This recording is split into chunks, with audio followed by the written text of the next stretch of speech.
के मुख्यमंत्री उद्धव ठाकरे के आवास मातोश्री के सामने हनुमान चालीसा का पाठ करने का ऐलान कर चर्चा में आई नवनीत राणा अमरावती से निर्दलीय सांसद हैं।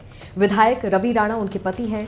नवनीत राणा ने शादी के बाद साल 2014 में लोकसभा चुनाव में एनसीपी के टिकट पर अमरावती सीट से चुनाव लड़ा, लेकिन वो हार गई थी।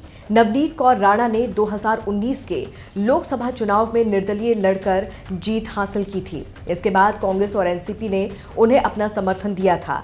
इससे पहले नवनीत राणा एक मॉडल थी। वो पंजाबी और दक्षिण भारतीय फिल्मों में काम कर चुकी हैं। 2011 में नवनीत राणा विधायक रवि राणा के साथ विवाह के बंधन में बंध गईं और इसके कुछ समय बाद ही राजनीति में आ गई थी। 2014 में नवनीत ने लोकसभा चुनाव में अमरावती के अनुसूचित जाति के आरक्षण पर राष्ट्रवादी और कांग्रेस के पक्ष में चुनाव लड़ा था। बताया जा रहा है कि यहीं से शिवसेना से उनका 36 का संबंध शुरू हो गया था। हालांकि इस चुनाव में उन्हें जीत नहीं मिली थी।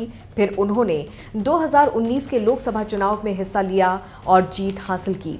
2019 के लोकसभा चुनाव में नवनीत ने शिवसेना के सांसद आनंदराव अडसूल को हराकर जीत हासिल की थी।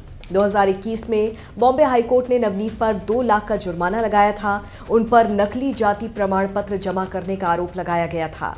कोर्ट ने उनके जाति प्रमाण पत्र को कैंसिल भी कर दिया था। आपको बता दें कि नवनीत राणा और रवि राणा की पहली मुलाकात योग गुरु बाबा रामदेव के आश्रम में हुई थी। इसके बाद दोनों ने 2 फरवरी 2011 को एक सामूहिक विवाह समारोह में शादी कर ली थी।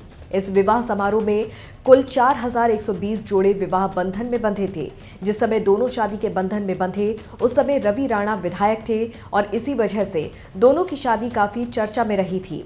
महाराष्ट्र के पूर्व मुख्यमंत्री पृथ्वीराज चौहान, सहारा इंडिया परिवार के अभिभावक सुब्रत राय, योग गुरु बाबा रामदेव और बॉलीवुड एक्टर विवेक ओबरॉय भी इस शादी समारोह में शामिल हुए थे। नवनीत राणा का जन्म 3 जनवरी 1986 को मुंबई में एक आर्मी ऑफिशियल के घर हुआ था। नवनीत कौर राणा 8 भाषाओं की जानकार हैं।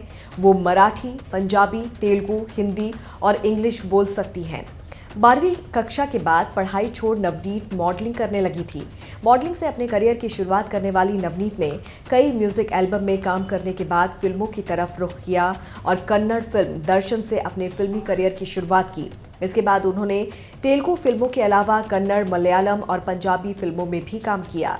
ऐसा नहीं है कि नवनीत राणा का पहली बार शिवसेना से आमना सामना हुआ है।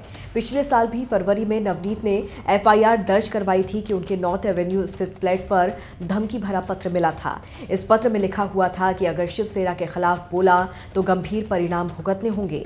शिकायत में नवनीत राणा ने शक जाहिर किया था कि ये पत्र शिवसेना के पूर्व सांसद आनंदराव अडसूल और संजय राउत ने भिजवाया है। अमरावती से सांसद नवनीत राणा ने शिवसेना के सांसद अरविंद सावंत पर धमकी देने का आरोप लगाया है। सांसद नवनीत राणा ने संसद में सचिन वाजे केस को उठाया था। इसके बाद अरविंद सावंत ने उन्हें धमकी दी थी।